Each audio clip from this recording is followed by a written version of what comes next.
കഴിഞ്ഞ ദിവസം ജീവൻ കോശി എന്നും പറഞ്ഞ് ഒരു പൈലറ്റോട് സാക്ഷ്യം പറഞ്ഞായിരുന്നു. ആ സാക്ഷ്യത്തിൽ ഒരു കണ്ടന്റ് ഉണ്ട്, നിങ്ങളെ സഹായിക്കുന്നതാണ്. ജീവൻ കോശി 2016 പൈലറ്റിങ്ങിന് പോയ, വിമാനം ഓടിക്കാൻ വേണ്ടി പഠിക്കാൻ പോയതാണ് സൗത്ത് ആഫ്രിക്കയിൽ. അയാൾ 3 കൊല്ലം പഠിച്ചു.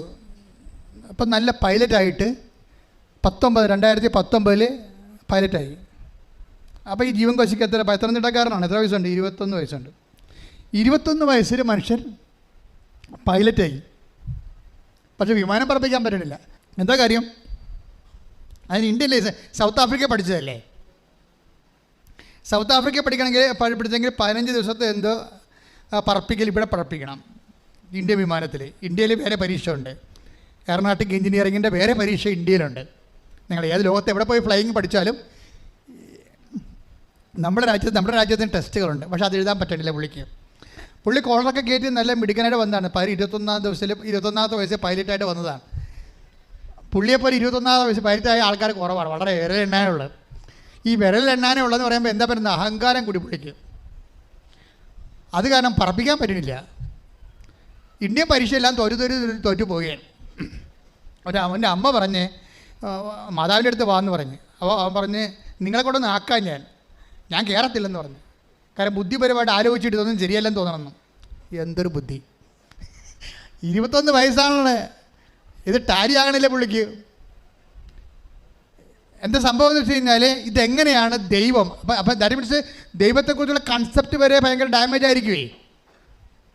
ഇപ്പം നമ്മളിങ്ങനെയൊക്കെ ഓരോ കാര്യങ്ങൾ ചെയ്യുമ്പോൾ ദൈവം ഇങ്ങനെ ഓരോരുത്തരുടെയും കാര്യങ്ങൾ എണ്ണിയിട്ട് ദൈവം വല്ല കമ്പ്യൂട്ടറും വെച്ചിട്ടുണ്ടായി ഇതൊക്കെ നോക്കാൻ വേണ്ടി. ആരാണ് ഉടമ്പടി എടുത്തത്, ആരാണ് ഉടമ്പടി എടുക്കാത്തത്, ആരാണ് അത് കാര്യം എടുക്കാൻ വേണ്ടി. ഇങ്ങനെയൊക്കെ ഈ ബുദ്ധിക്കോമരങ്ങൾ കുറേ കാര്യങ്ങൾ ഇങ്ങനെ ചിന്തിച്ച് കാടുകയറും. അഹങ്കാരം പെരുത്തിട്ടാണേ. ഉടമ്പടിക്ക് വേണ്ടത് എളിമയാണ് വേണ്ടത്, നിങ്ങളുടെ ബുദ്ധിയും. ഇപ്പോൾ കഴിഞ്ഞ ദിവസങ്ങളിൽ ഒരു മഹാനായ മനുഷ്യൻ കേരളത്തിലെ മതഗ്രന്ഥങ്ങളെക്കുറിച്ച് പറയുകയാണ്. അത് പറയണത് ഇതാണ്: 1500 കൊല്ലം മുമ്പൊക്കെ എഴുതിയ പുസ്തകങ്ങളല്ല അന്നത്തെ മനുഷ്യൻ്റെ ബുദ്ധിയല്ലേ എന്ന്. പുള്ളി ഏതോ മതത്തെ ഉദ്ദേശിച്ചിട്ട് പറഞ്ഞതാണ്. പക്ഷേ പുള്ളി മതത്തെക്കുറിച്ചാണ് പറയണത്. മതഗ്രന്ഥങ്ങളെല്ലാം ബുദ്ധിയില്ലാത്തവർ എഴുതിയാണെന്നാണ് പുള്ളി പറയണത്.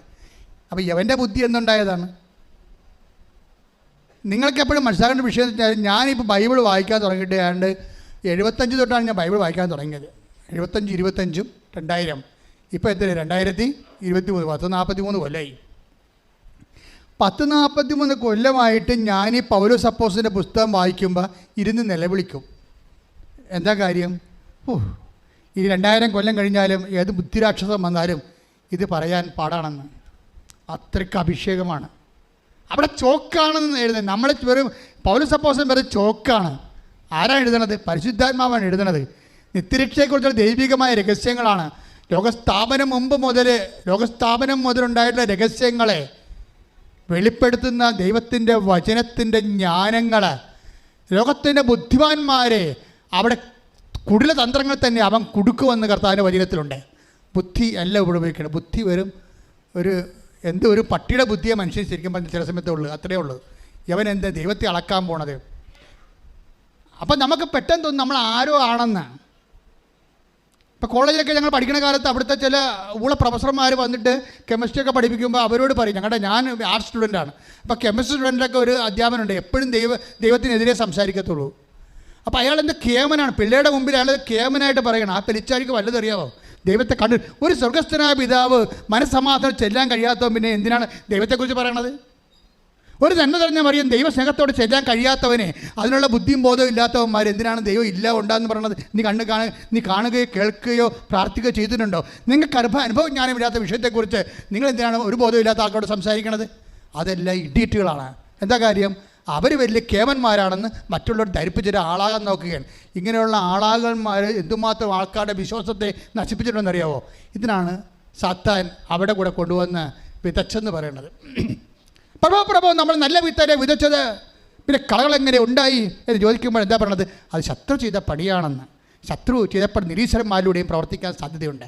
അതുകൊണ്ട് ദൈവത്തെക്കുറിച്ച് സംസാരിക്കുന്ന വിഷയം അറിയാൻ പാടില്ലാത്തവന്മാരും പ്രാർത്ഥിക്കാത്തവന്മാരിൽ നിന്നും ദൈവത്തെക്കുറിച്ച് കേൾക്കാൻ നമുക്ക് ബാധ്യതയില്ല. ശ്രുതികട്ടെ ഹല്ലേലൂയ.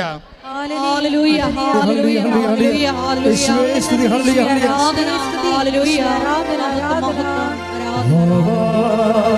സ്നേഹരാജാവേ എന്നെന്നും എന്നുള്ളിൽ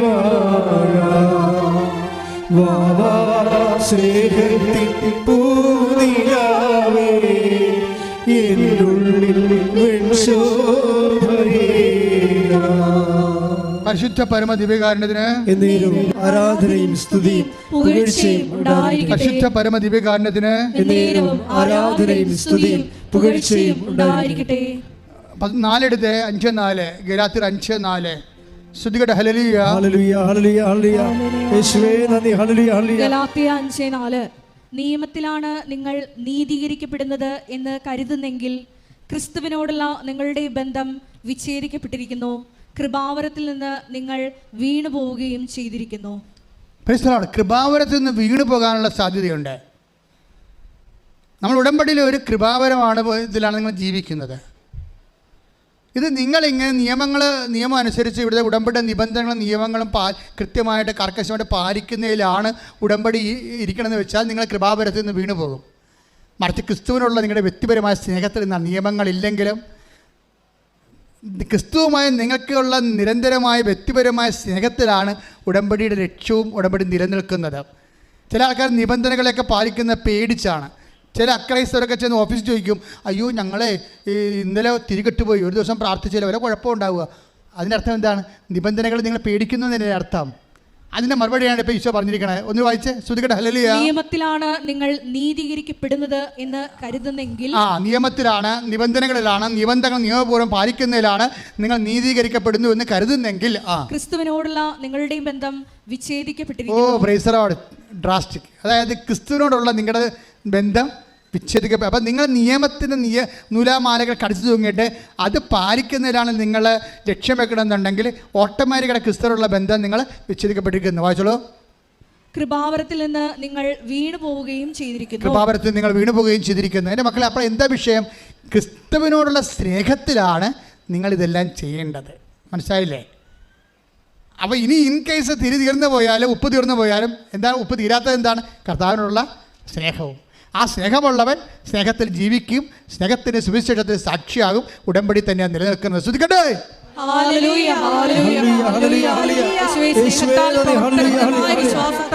ഈ ആരാധനയിലൂടെ ഞങ്ങളെ അഭിഷേകം ചെയ്യണമേ.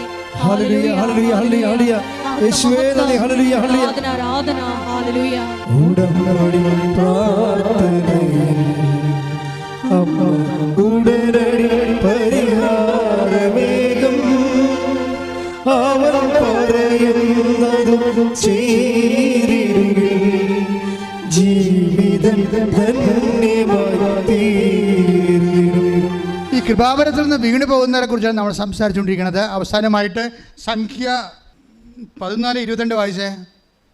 സംഖ്യ 14:22 ശ്രദ്ധിക്കട്ടെ. ഹല്ലേലൂയ. സംഖ്യ 14:22 എൻ്റെ മഹത്വവും ഈജിപ്തിലും മരുഭൂമിയിലും വെച്ച് ഞാൻ ചെയ്ത അടയാളങ്ങളും കണ്ടിട്ടും എന്നെ 10 പ്രാവശ്യം പരീക്ഷിക്കുകയും എൻ്റെ സ്വരം അവഗണിക്കുകയും ചെയ്ത ഈ ജനത്തിൽ ആരും അവരുടെ പിതാക്കന്മാർക്ക് ഞാൻ വാഗ്ദാനം ചെയ്ത ദേശം കാണുകയില്ല. ഇതെന്താ പ്രശ്നം വെച്ചാൽ നമ്മൾ ദൈവത്തിൻ്റെ അടയാളങ്ങൾ കണ്ടത് മറ്റുള്ളവരുടെ സാക്ഷ്യത്തിന് കണ്ടതാണ്, നമ്മുടെ സാക്ഷ്യത്തിന് അടയാളം കണ്ടതാണ്, ഇല്ലേ? അപ്പോൾ ദൈവത്തിൻ്റെ അടയാളം കണ്ടവരെന്താ ചെയ്യേണ്ടത്? എന്താ പറഞ്ഞിരിക്കണത്? വായിച്ച്. എൻ്റെ മഹത്വവും പറഞ്ഞ് എൻ്റെ മഹത്വവും അടയാളങ്ങളും കണ്ടിട്ടും എന്നെ പരീക്ഷിക്കുകയും എൻ്റെ സ്വരം അവഗണിക്കുകയും ചെയ്ത ആരും ഞാൻ വാഗ്ദാനം ചെയ്ത ദേശം കാണുകയില്ല. അപ്പൊ ഇടയ്ക്ക് വെച്ച് നമുക്ക് എന്തെങ്കിലും തരത്തിൽ ദൈവത്തിൻ്റെ മഹത്വം കണ്ടവര്, അടയാളം കണ്ടവര്, അടയാളം കേട്ടവര്, പക്ഷേ വചനം പാലിക്കുന്നില്ലവരെ. അവരിങ്ങനെ സാക്ഷ്യം പറഞ്ഞിട്ടുണ്ട്, പക്ഷേ വചനം അവർ പാലിക്കണില്ല, ദൈവത്തിൻ്റെ സ്വരം കേൾക്കുന്നില്ല, അതിനുള്ള എളിമ അവർക്കില്ല. അമ്മ എങ്ങനെയാണ് ഗർഭിണിയായത്? ഈശോയെ ഇതാ കർത്താവിൻ്റെ ദാസി എന്ന് പറഞ്ഞ് എളിമപ്പെട്ടിട്ടാണ് വചനം കേട്ടത്. വചനം കേൾക്കണമെങ്കിൽ ആദ്യം വേണ്ടത് എളിമയാണ്. അപ്പോൾ തന്നെ പൈലറ്റ് പറയണത്. എനിക്ക് അഹങ്കാരമായിരുന്നു, 21 വയസ്സിൽ തന്നെ ഞാൻ പൈലറ്റ് ആയല്ലോ, എല്ലാവരേക്കാൾ കേമനാണെന്ന് എനിക്ക് തോന്നിയായിരുന്നു. പിന്നെ എനിക്ക് മനസ്സിലായി ദൈവത്തിൻ്റെ മുമ്പിൽ എളിമപ്പെടാതെ എനിക്ക് ഇന്ത്യൻ പരീക്ഷ എഴുതിയാൽ ഞാൻ ജയിക്കത്തില്ലെന്ന്. അപ്പോൾ ഞാൻ തന്നെ വന്ന് ഉടമ്പടി എടുത്തു. അതാ പ്രശ്നം. അമ്മയെ കൊണ്ടല്ല, ഞാൻ തന്നെ വന്ന് ഉടമ്പടി എടുത്തു. ഞാൻ തന്നെ വന്ന് ഉടമ്പടി എടുത്തിട്ട് ഞാൻ തന്നെ അതെല്ലാം പാലിച്ചു, ഞാൻ തന്നെ പത്രങ്ങളെല്ലാം കൊണ്ടുപോയി കൊടുത്തു. എനിക്ക് മനസ്സിലായി അഹങ്കാരമാണ് ദൈവം പ്രവർത്തിക്കാത്തതിൻ്റെ പ്രധാനപ്പെട്ട കാരണമെന്ന്. അപ്പോൾ ഞാൻ എളിമപ്പെട്ടു. അപ്പോൾ ഞാൻ ഇന്ത്യയുടെ പരീക്ഷ എഴുതി 15 മണിക്കൂർ ഞാൻ പറപ്പിച്ചു, ഞാൻ ജയിച്ചു വന്നു. ശ്രദ്ധിക്കട്ടെ. ഹല്ലേലൂയ. ഹല്ലേലൂയ, ഹല്ലേലൂയ, ആരാധന, ഹല്ലേലൂയ, ഹല്ലേലൂയ.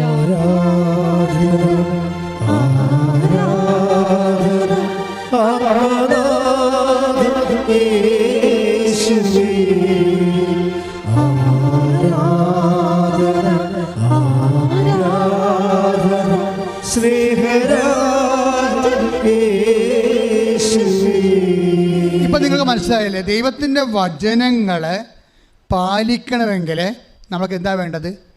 എളിമ വേണം. അത് ഞാൻ വലിയ കേമനാണ്, ഞാൻ തറവാടിയാണ്, ഞാൻ ബുദ്ധിമുള്ളവനാണ്, വിദ്യാഭ്യാസമുള്ളവനാണ്, ഞാനിങ്ങനെ ഭയങ്കര സർവീസുള്ള ആൾക്കാരാണ്, ഞാനൊക്കെ ഇങ്ങനെ വന്ന് ഇവിടെയൊക്കെ നിന്ന് കഴിഞ്ഞാൽ ആൾക്കാരെന്ത് വിചാരിക്കും എന്നൊക്കെ വിചാരിച്ചുകൊണ്ട് ചില ആൾക്കാരൊക്കെ ഭാര്യയെ കൊണ്ട് ഉടമ്പിടിപ്പിക്കും. എന്നിട്ട് പുള്ളിക്കാരൻ വണ്ടിയൊക്കെ തന്നെ ഇരിക്കും.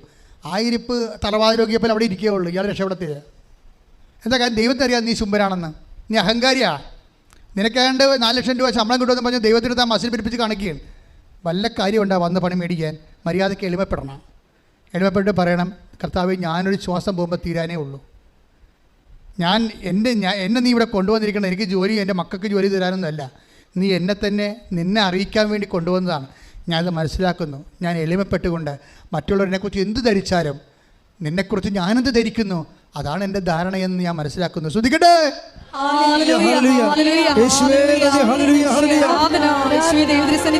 ഞങ്ങളെ തന്നെ എളിമപ്പെടുത്തി പ്രാർത്ഥിക്കുവാൻ ഞങ്ങളെ അഭിഷേകം ചെയ്യണം.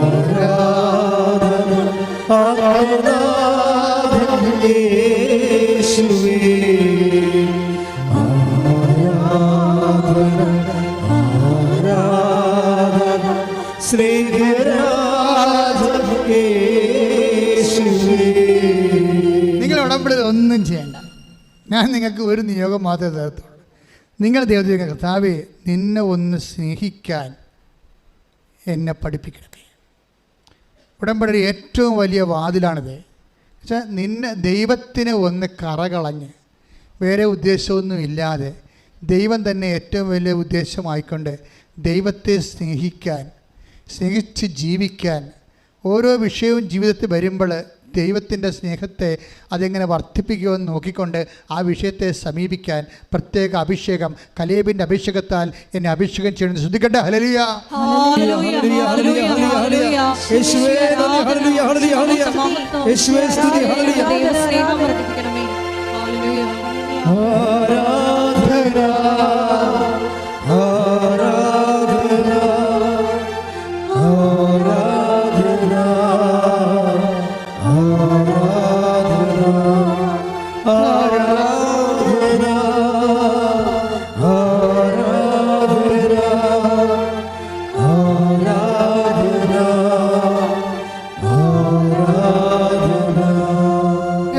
ദൈവത്തിൻ്റെ സ്നേഹമാണ്, നിങ്ങളോടുള്ള അഡ്വാൻസ്ഡ് ലവ് ആണ് നിങ്ങളെ ഇവിടെ കൊണ്ടുവന്നിരിക്കുന്നത്. നിങ്ങൾ എന്താ തിരിച്ചറിയേണ്ടതെന്ന് അറിയണോ?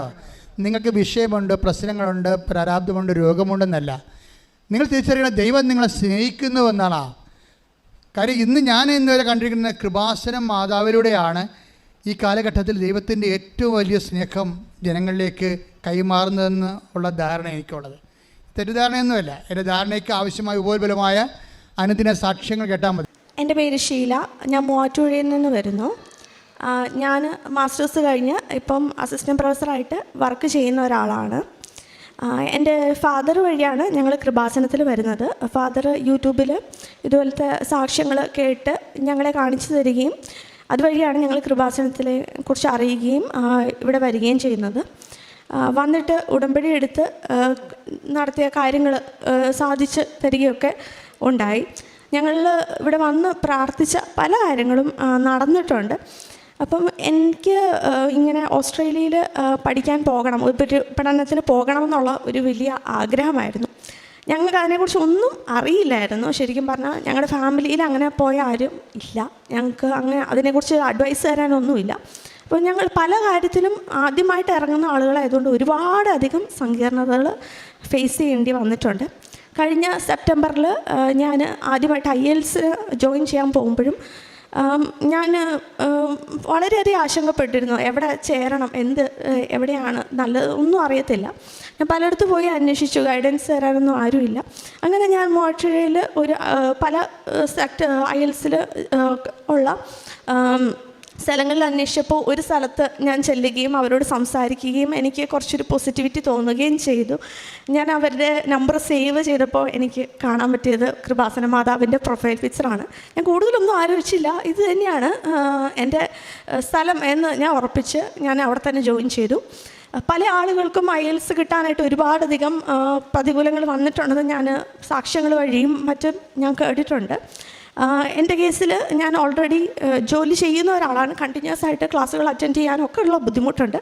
പക്ഷേ ഞാൻ അത് ഫസ്റ്റ് ടൈമിൽ തന്നെ മാതാവിൻ്റെ അനുഗ്രഹത്തിലും യേശുക്രിസ്തുവിൻ്റെ അനുഗ്രഹത്തിലും എനിക്കൊരു ഫസ്റ്റ് ടൈം തന്നെ ക്രാക്ക് ചെയ്യാനായിട്ട് സാധിച്ചു. അത് വലിയൊരു അത്ഭുതം തന്നെയായിട്ട് ഞാൻ കൺസിഡർ ചെയ്യുന്നു. അതിനുശേഷം ഞാൻ ഓസ്ട്രേലിയയിലേക്ക് മൈഗ്രേറ്റ് ചെയ്യാൻ വേണ്ടിയിട്ട് ഏജൻസികളെ ബന്ധപ്പെടുകയും അവർ എൻ്റെ ഇപ്പോഴത്തെ ഒരു പ്രൊഫൈൽ നോക്കിയിട്ട് എനിക്ക് ഓൾറെഡി ഉന്നത വിദ്യാഭ്യാസം ഉള്ള ഒരാളാണ്, ജോബ് ചെയ്യുന്ന ഒരാളാണ്, ഇപ്പം ഇനി വീണ്ടും ഒരു മാസ്റ്റേഴ്സ് ഇതിൽ എടുക്കുന്നതിൽ ഒരുപാടധികം കോംപ്ലിക്കേഷൻസ് ഉണ്ട് എന്ന് അവർ പറയുകയും ചെയ്തു. അപ്പം നമ്മൾക്ക് വളരെയധികം ആകുലതയായിരുന്നു എന്ത് ചെയ്യുമെന്നുള്ളത്. പക്ഷെ ധൈര്യപൂർവ്വം നമ്മൾ മുന്നോട്ട് തന്നെ പോയി. ആദ്യമായിട്ട് ഞാൻ ഒക്ടോബറിൽ അപ്ലൈ ചെയ്തു. എനിക്ക് മാർക്കിനൊന്നും ഒരു കുറവുമില്ല, വളരെയധികം അക്കാഡമിക് മെറിറ്റും ഒക്കെ ഉള്ള ഒരാളാണ്. അതുകൊണ്ട് തന്നെ എനിക്ക് അഡ്മിഷൻ പെട്ടെന്നായി. പക്ഷേ അഡ്മിഷൻ വന്ന് കണ്ടീഷണൽ ഓഫർ ലെറ്ററാണ് ആദ്യം വരുന്നത്, അത് വന്നു. അതിനുശേഷം ഒരു ഇൻ്റർവ്യൂ നമ്മൾ പാസ്സായെങ്കിൽ മാത്രമേ ആ യൂണിവേഴ്സിറ്റിയിൽ അഡ്മിഷൻ കൺഫേം ആവുകയുള്ളൂ. പക്ഷേ ആ ഇൻ്റർവ്യൂ എന്ന് പറയുന്നത് എൻ്റെ കേസിൽ വളരെയധികം സങ്കീർണതയുള്ളൊരു കാര്യമാണ്. കാരണം അവർ ഒരുപാടധികം ചോദ്യങ്ങൾ ചോദിക്കുകയും നമ്മളെ വിലയിരുത്തുകയും ചെയ്യും. അപ്പം എൻ്റെ ഈ ഇപ്പോൾ ഉള്ള വിദ്യാഭ്യാസവും അതുപോലെ തന്നെ എൻ്റെ ഇതിൽ ഒരു 1 ഇയർ ഗ്യാപ്പുണ്ട് എൻ്റെ കരിയർ പ്രൊഫൈലിൽ ഞാൻ പഠിച്ചു കഴിഞ്ഞിട്ട്. ഇതൊക്കെ ശരിക്കും പറഞ്ഞാൽ വളരെയധികം കോംപ്ലിക്കേഷൻ ഉണ്ടാക്കുന്ന ഒരു കാര്യമാണ്. പിന്നെ ഞാനിപ്പോൾ ജോബ് ചെയ്യുന്നു. അപ്പോൾ ഇതെല്ലാം ശരിക്കും ഒരു കോംപ്ലിക്കേഷനാണ്. ഇപ്പോൾ പഠിച്ചിറങ്ങിയ കുട്ടികളെയാണ് കൂടുതലും വിസ അക്സെപ്റ്റായി വരുന്നത്. അപ്പോൾ എൻ്റെ കേസിൽ ഒരു 3-4 കൊല്ലം കഴിഞ്ഞിട്ടുള്ള ഒരു കേസിലാണ് വരുന്നത്. പല കാര്യത്തിലും ആശങ്കകളുണ്ടായിരുന്നു. അപ്പോൾ ഞാൻ ഇൻ്റർവ്യൂ അറ്റൻഡ് ചെയ്തു. ഫസ്റ്റ് ഇൻ്റർവ്യൂവിൽ എനിക്ക് റിജക്ഷൻ വന്നു. എനിക്ക് അപ്പോൾ തന്നെ എൻ്റെ അഡ്മിഷൻ ക്യാൻസലാവുകയും എനിക്ക് ശരിക്കും ഫെബ്രുവരിയിൽ ഉള്ള ഇൻടേക്കായിരുന്നു, എനിക്ക് പോകാൻ സാധിക്കാതെ വരികയും ചെയ്തു. അതിനുശേഷം അപ്പോൾ തന്നെ നമുക്ക് വേറെ യൂണിവേഴ്സിറ്റിയിലേക്ക് അപ്ലൈ ചെയ്യാം എന്ന് ഏജൻസി പറയുകയും, അന്നേരം ഞാൻ ശരിക്കും പേടിച്ചു പോയി. ഇതിങ്ങനെ വന്നല്ലോ, ഇനി മറ്റ് യൂണിവേഴ്സിറ്റിയിൽ അപ്ലൈ ചെയ്യുമ്പോഴും ഇങ്ങനെ തന്നെ ആകുമോ എന്നൊന്നും അറിയില്ല. പക്ഷേ എൻ്റെ മനസ്സിൽ എവിടെയോ വന്ന ഒരു യൂണിവേഴ്സിറ്റിയുടെ പേര്, അത് എനിക്ക് ഉറപ്പാണ്. അത് ഇവിടുന്ന് എനിക്ക് അതിനെക്കുറിച്ചൊന്നും അറിയില്ല. അവിടുത്തെ യൂണിവേഴ്സിറ്റീസ് ഏതാണ് ഏറ്റവും മികച്ചതെന്നൊന്നും പല കാര്യങ്ങളിൽ ആശങ്കയുണ്ട്. പറഞ്ഞു തരാൻ അധികം ആൾക്കാരൊന്നുമില്ല. എങ്കിലും എൻ്റെ മൈൻഡിൽ വന്ന ഒരു പേര്, അതിൽ തന്നെ സ്റ്റിക്ക് ഓൺ ചെയ്യാൻ ഞാൻ മുന്നോട്ട് പോവുകയും എനിക്ക് ഈ യൂണിവേഴ്സിറ്റി തന്നെ അപ്ലൈ ചെയ്യണമെന്ന് ഞാൻ പറയുകയും ചെയ്തു. അത് പ്രകാരം ആ യൂണിവേഴ്സിറ്റിയിലേക്ക് അപ്ലൈ ചെയ്തു. എനിക്ക് വീണ്ടും കണ്ടീഷണൽ ഓഫർ ലെറ്റർ വന്നു. വീണ്ടും ഇൻ്റർവ്യൂവിന് വിളിച്ചു. ഈ തവണ ഞാൻ ശരിക്കും പേടിച്ചിരിക്കുകയായിരുന്നു. കഴിഞ്ഞ തവണത്തെ ഇൻ്റർവ്യൂവിൻ്റെ എക്സ്പീരിയൻസ് എനിക്കുണ്ടായിരുന്നു, അത് വളരെയധികം മോശമായിരുന്നു. അപ്പോൾ ഇത്തവണ ഞാൻ ശരിക്കും പേടിച്ചിരിക്കുമായിരുന്നു. പക്ഷേ ഇത്തവണത്തെ ഇൻ്റർവ്യൂവിന് വിളിച്ച ആൾ വളരെയധികം എന്നെ സമാധാനപരമായ കാര്യങ്ങൾ പറയാൻ അനുവദിക്കുകയും അത് എനിക്ക് കഴിഞ്ഞപ്പോൾ തന്നെ ഒരു സന്തോഷം ഉണ്ടായിരുന്നു. എങ്കിലും അത് കഴിഞ്ഞ മൊമെൻറ്റ് തൊട്ട് ഞാൻ വീണ്ടും അമ്മയിൽ എല്ലാ കാര്യങ്ങളും ഭരമേൽപ്പിക്കാൻ തുടങ്ങി. അടുത്ത ദിവസം എനിക്ക് അൺകണ്ടീഷണൽ ഓഫർ ലെറ്റർ വരികയും അഡ്മിഷൻ കൺഫേം ചെയ്യുകയും ചെയ്തു. അതിനുശേഷം നമുക്ക് വിസയ്ക്ക് അപ്ലൈ ചെയ്യണം. അവിടെ ഒരു വലിയ മാറ്റം കഴിഞ്ഞ കുറച്ച് മാസങ്ങളായിട്ട് പൊക്കോണ്ടിരുന്ന അതിൽ നിന്ന് വിസയുടെ കുറേ കാര്യങ്ങൾ വീണ്ടും മാറ്റം വരികയും, ആദ്യമായിട്ട് ഓസ്ട്രേലിയൻ അഡ്മിഷൻസ് നടക്കുന്നതിൽ കുറേയധികം പുതിയ കാര്യങ്ങൾ ചെയ്യേണ്ടതായിട്ടുണ്ടായിരുന്നു. ഏജൻസീസിനോട് പോലും നമ്മൾ പല കാര്യത്തിലും അഡ്വൈസ് ചോദിച്ചാൽ അവർക്ക് കൃത്യമായ ഉത്തരം പറയാൻ കഴിയാത്ത രീതിയിൽ ഒരു കാര്യമായിരുന്നു. സോ അത് ചെയ്യാനായിട്ട് ഈ തവണ ആദ്യമായിട്ട് എന്നെയും കുറേ കാര്യങ്ങൾ ഫില്ല് ചെയ്യണം, കുറേ കാര്യങ്ങൾ കുറേ ആൻസേഴ്സ് നമ്മൾ തന്നെ പ്രിപ്പയർ ചെയ്യണം, അങ്ങനെ ഒരുപാട് ഇതായിരുന്നു. സോ അത് എനിക്ക് വളരെ ക്രിട്ടിക്കലായിരുന്നു. ആദ്യമായിട്ട് ചെയ്യുകയാണ്, അവരും ഒരു അധികം സപ്പോർട്ട് തരുന്നില്ല. അങ്ങനെ കാര്യങ്ങളൊക്കെ വന്നു, ജോലിയും ഉണ്ട്, എല്ലാം കാര്യങ്ങളും ഉണ്ട്. ഇതെല്ലാം ചെയ്ത് ഞാൻ മെയ് 28 വിസയ്ക്ക് ഫയൽ ചെയ്തു.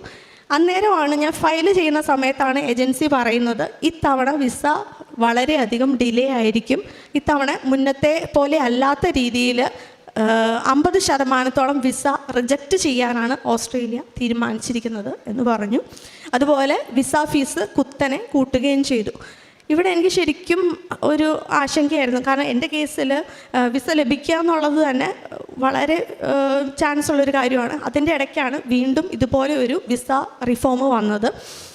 എങ്കിലും ഞാൻ കൃത്യമായിട്ട് ഞാൻ വിസയ്ക്ക് ഫയൽ ചെയ്ത ആ ദിവസം തൊട്ട് അതിൻ്റെ റെസിപ്റ്റ് അമ്മ മാതാവിൻ്റെ ആ ഇവിടുത്തെ ബുക്കിനകത്ത് വെക്കുകയും കാശ് രൂപം അതിൻ്റെ അകത്ത് വെക്കുകയും ചെയ്തിട്ടുണ്ടായിരുന്നു. അതായത് ഇവിടുത്തെ അതുപോലെ കാശ് രൂപം വെച്ച് ഞാൻ അന്നത്തെ എല്ലാ ദിവസവും എടുത്ത് പ്രാർത്ഥിക്കുകയും ചെയ്യുമായിരുന്നു. അതെനിക്ക് കിട്ടണമെന്നുള്ളത് എനിക്ക് വളരെ ഇമ്പോർട്ടൻ്റ് ആയിട്ടുള്ള കാര്യമായിരുന്നു. അന്ന് തന്നെ ഞാനത് ചെയ്തു. അതിനുശേഷം 1 മാസം കഴിഞ്ഞു, 2 മാസം കഴിഞ്ഞു, റിസൾട്ട് വരാൻ വളരെയധികം വൈകുകയാണ്. ഞാൻ മെഡിക്കലിന് പോയപ്പോഴും കണ്ട പല കുട്ടികൾക്കും വിസ വരികയും എൻ്റെ കേസ് കോംപ്ലിക്കേറ്റഡ് ആയതുകൊണ്ട് വീണ്ടും ഡിലേ വരികയും, അതുപോലെ എൻ്റെ കേസിൽ ചാൻസ് വിരളമായതുകൊണ്ടും ഞാൻ വിചാരിച്ചു കർത്താവേ താമസിച്ചാലും എനിക്ക് വിസ വരണം. ഇത് വന്നില്ല എന്നുണ്ടെങ്കിൽ എനിക്ക് വീണ്ടും ഇനി എനിക്ക് അവിടെ വിസയ്ക്ക് ഫയൽ ചെയ്യുന്നതിൽ വളരെയധികം ബുദ്ധിമുട്ടുണ്ട്. ഒരു അഡ്മിഷൻ കിട്ടാനും ബുദ്ധിമുട്ടാണ്, അവിടെ ചെല്ലാനും വിസ ഇനിയൊരു ചാൻസ് കിട്ടാനും ബുദ്ധിമുട്ടാണ്. സോ ഇതെൻ്റെ ഒരു ലാസ്റ്റ് ചാൻസ് എന്നുള്ള രീതി തന്നെയാണ് പോയിക്കൊണ്ടിരുന്നത്. ഈ യൂണിവേഴ്സിറ്റിയിലുള്ള പല കുട്ടികളും വിസ വന്നു, അതുപോലെ അവർ അഡ്മിഷൻ എടുക്കാനായിട്ട് ചെല്ലുകയും ചെയ്തു. എൻ്റെ വന്നില്ല. അപ്പം ഞാൻ ജൂലൈ 22 അവിടെ ഓറിയൻറ്റേഷൻ സ്റ്റാർട്ട് ചെയ്തു. 29 ക്ലാസ് തുടങ്ങുന്നത്. ലാസ്റ്റ് മിനിറ്റ് വരെ ഞാൻ വെയിറ്റ് ചെയ്യാമെന്ന് ഉറപ്പിച്ചിരിക്കുകയായിരുന്നു. 24 ഉച്ചയ്ക്ക്, ജൂലൈ 24 ഉച്ചയ്ക്ക് എനിക്ക് വിസ വന്നു എന്ന് എൻ്റെ ഏജൻസി പറഞ്ഞു. അതായത് ക്ലാസ് തുടങ്ങുന്നതിൻ്റെ ദിവസങ്ങൾ മുമ്പ് എനിക്ക് വിസ വന്ന് അത് ഗ്രാൻഡ് ചെയ്ത് കിട്ടി. അതൊരു വലിയ അത്ഭുതമായിട്ട് ഞാൻ കണക്കാക്കുന്നു. എനിക്ക് ഞാൻ ഇവിടെ ഉപവസിച്ച് പ്രാർത്ഥിക്കുകയും ഞാൻ സ്ഥിരമായിട്ട് ഉപവസിച്ച് പ്രാർത്ഥിക്കുകയും എൻ്റെ ഈ വിഷയങ്ങൾ വെച്ച് പ്രാർത്ഥിക്കുകയും ചെയ്യുന്നു. ഇവിടുത്തെ ഉടമ്പടി കാശ് രൂപം ഞാൻ എല്ലായിടത്തും കൊണ്ടു നടക്കാറുണ്ട്. എൻ്റെ എല്ലാ ക്ലേശമുള്ള സമയത്തും ഞാൻ വിശ്വാസപ്രമാണം വെച്ച് പ്രാർത്ഥിക്കുകയും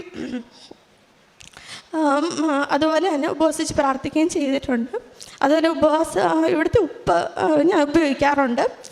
ഉപ്പ് ഞാനാണെങ്കിൽ എന്തെങ്കിലും ഇമ്പോർട്ടൻ്റ് കാര്യത്തിനൊക്കെ പോകുമ്പോൾ അവിടെ ഉപ്പ് കുറച്ച് വെതറി ഇടുക ചെയ്യാറുണ്ട്. അതുകൊണ്ട് ഒരുപാടധികം എന്താ പറയുക അത്ഭുതങ്ങൾ നടന്നതായിട്ട് ഞാൻ ശ്രദ്ധിച്ചിട്ടുണ്ട്. പലരും നമ്മൾ ആദ്യമായിട്ട് ഇപ്പോൾ ഇതിൻ്റെ കാര്യത്തിൽ ഒരുപാട് ഡോക്യുമെൻറ്റ്സൊക്കെ ശേഖരിക്കേണ്ട ആവശ്യം വന്നിട്ടുണ്ട്. അപ്പോൾ ആദ്യം നമ്മൾ ചെല്ലുമ്പോൾ അവർ നമ്മളോട് വളരെയധികം സ്ട്രിക്റ്റായിട്ടും അതുപോലെ നടക്കില്ല എന്ന് പറയുന്ന പല കാര്യങ്ങളും ഞാനിങ്ങനെ ഉപ്പൊക്കെ ഇട്ട് പ്രാർത്ഥിച്ചപ്പോൾ അതിൽ ഒരുപാടധികം വ്യത്യാസം വരികയും എനിക്കത് സാധിച്ചു കിട്ടിയിട്ടുമൊക്കെ ഉണ്ട്.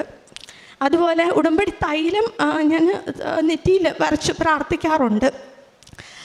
അത് ഞാൻ വീട്ടിൽ നിന്ന് പോകുമ്പോഴും വരുമ്പോഴും ഉടമ്പടി തൈലം ഉപയോഗിച്ച് പ്രാർത്ഥിക്കാറുണ്ട്. ഇവിടുത്തെ മെഴുകുതിരി ഉപയോഗിച്ച് ഞാൻ ഉപയോഗിച്ച് പ്രാർത്ഥിക്കുമ്പോഴൊക്കെ തിരി കത്തിച്ചിട്ട് ഞാൻ പ്രാർത്ഥിക്കുന്നത്.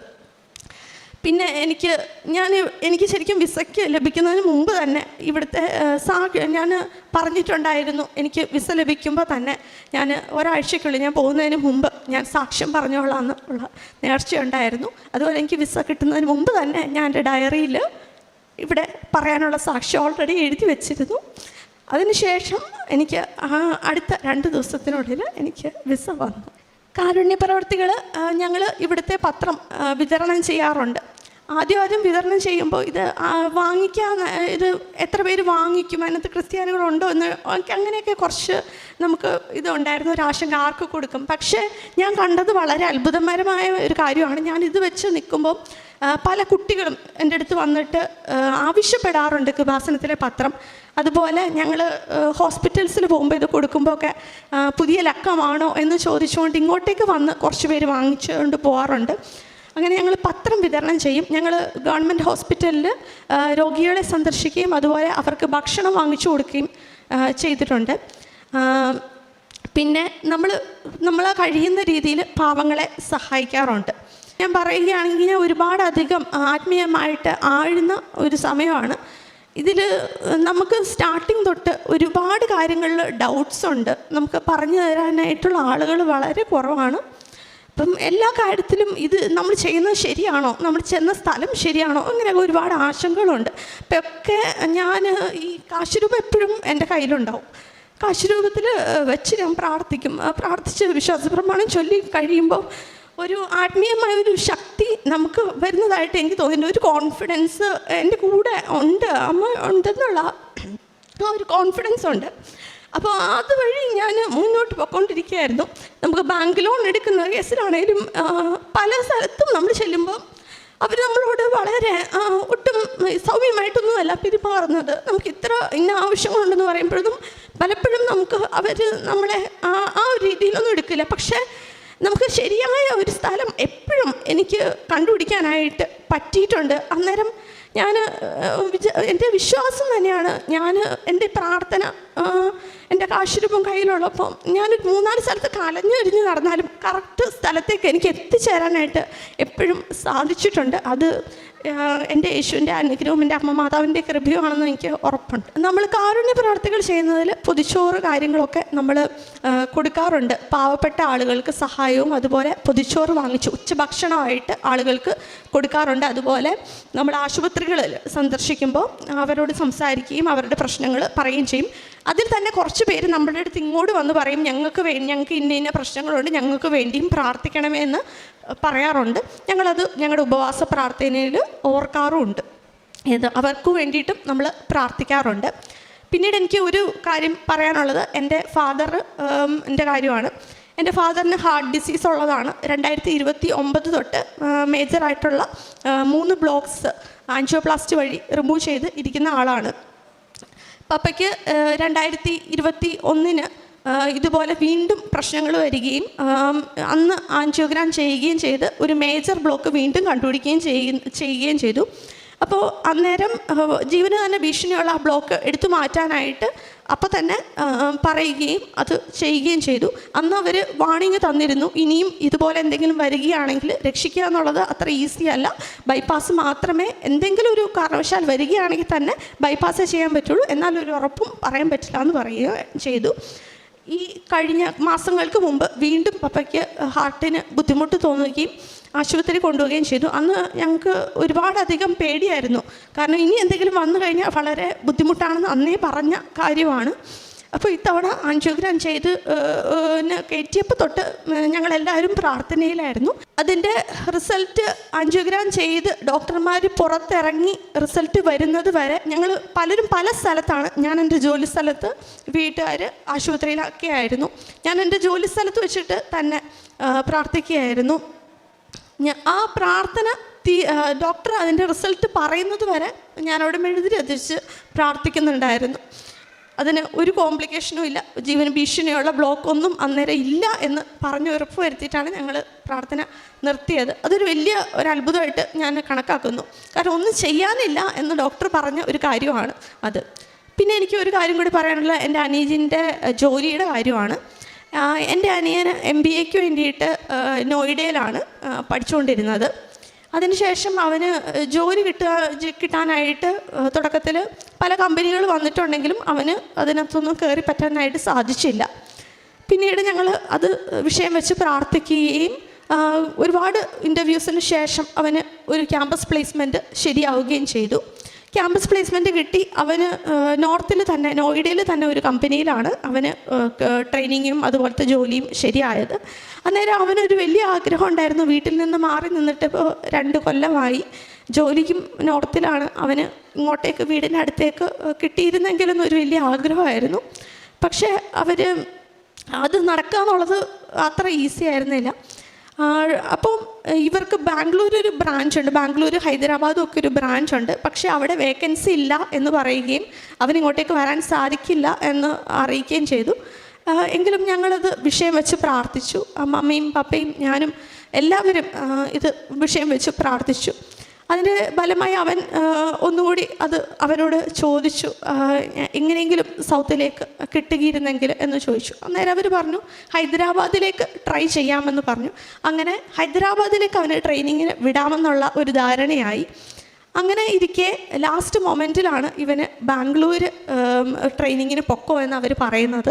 അത് ശരിക്കും പറഞ്ഞ ഒരു അത്ഭുതം തന്നെയാണ്. ഒരു വേക്കൻസിയും ഇല്ല എന്ന് കുറേ അവർ കൺഫേം പറഞ്ഞ ആളുകൾ അവസാന നിമിഷം ഇവനെ മാത്രം ട്രെയിനിങ്ങിന് ബാംഗ്ലൂർ അയക്കുകയും ഇപ്പോൾ 2 മാസമായിട്ട് അവന് ബാംഗ്ലൂരുള്ള ആ കമ്പനിയുടെ ബ്രാഞ്ചിലാണ് നിൽക്കുന്നത്. അത് വളരെ വലിയൊരു അത്ഭുതമായിട്ട് ഞാൻ കണക്കാക്കുന്നു. എൻ്റെ ഇവിടുത്തെ ഉടമ്പടി പ്രാർത്ഥനയിൽ ഉള്ള 1ാമത്തെ സാക്ഷിയായിരുന്നു എൻ്റെ വിസ. അത് നടക്കുകയും ചെയ്തു. അത് വലിയൊരു അത്ഭുതം തന്നെയായിരുന്നു. അത് കഴിയുമ്പോൾ തന്നെ ഞാൻ സാക്ഷ്യപ്പെടുത്തിക്കോളാമെന്ന് ഉള്ളത് എൻ്റെ നേർച്ചയായിരുന്നു. അതാണ് ഞാൻ സാക്ഷ്യം പറഞ്ഞപ്പോൾ ഇപ്പോൾ അത് നിവൃത്തിയായി.